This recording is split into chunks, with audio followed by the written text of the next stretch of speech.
So yesterday I made some beans and jarred them up, and that was awesome.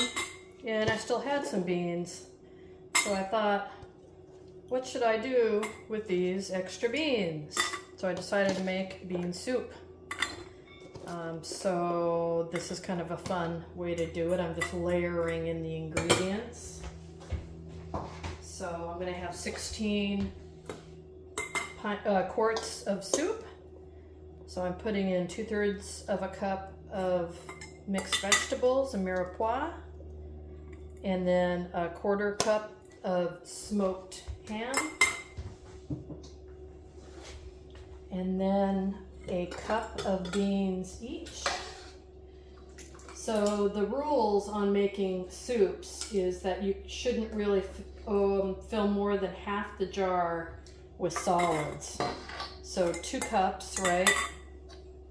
2/3 of a cup of veg, a 1/4 cup of meat, brings it to 1 cup. 2nd cup beans. So that's pretty good.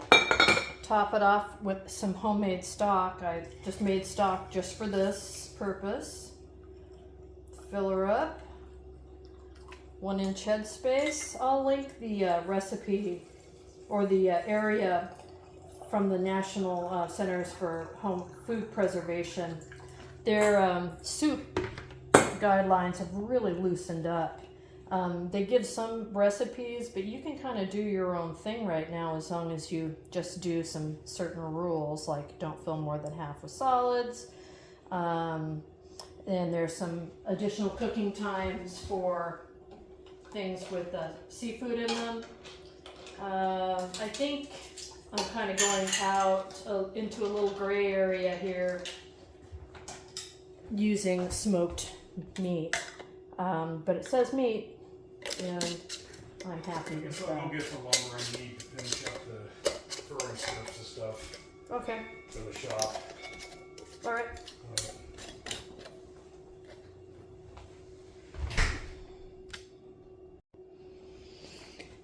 So I'll have to, at some point, look into that a little bit, but I'm confident in this recipe so far. So I put the tops on, finger tight, and then because I'm doing 16 of these bigger cans, I'm got it, my All-American canner going. So once I fill it up, I'll take you out there to take a peek at it. So I've got my All-American out here heating up, and I've got the bottom filled with wide mouths, and I've run out of wide mouths, and I really have room for one more, but I really don't want to put it in there. Really, I keep saying really a lot. Because you may not know this, but regular mouth are taller than the wide mouth jars.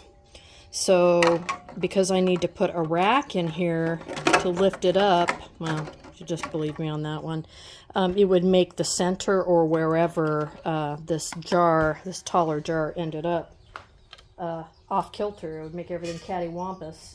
Cattywampus, isn't that a great word? So I'm going to go one shy down there and just start building up higher now. So back to it. All right, so we got the top loaded up, and now we're going to put the lid on, which is always a lot of fun with this. Got the arrow in the line right there. The reason it's not so much fun is that everything is freaking hot right now. And the way that the lid is set up, see how it wobbles? I hate that because I always feel like it's not quite right, but it is. So it doesn't fit perfectly flat. So I usually have a screwdriver out here, but I bet Mr. Old School Prepper picked it up thinking it was his. And the reason why is to get, see how you have to get these straightened up, right? So they have to be up and down so these can get in there. And you have to line this up askew. So usually I have a screwdriver or something like that to move this around, and I don't think this is going to be heavy enough. All right, hold on. Hold, please. All right, it was in Mr. Old School Prepper's shop. So now I just kind of gave it a couple taps and it's lined up. What we do is we close these up opposed to each other.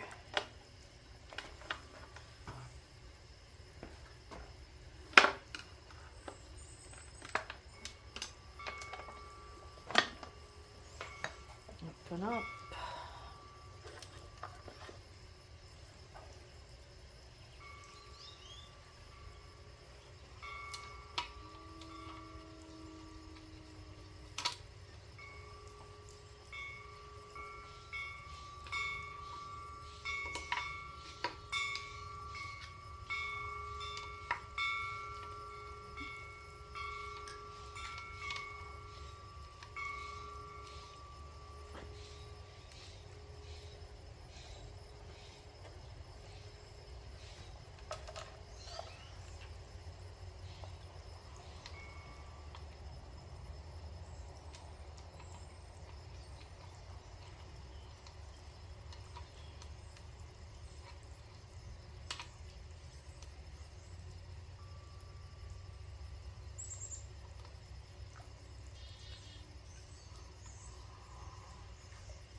All right,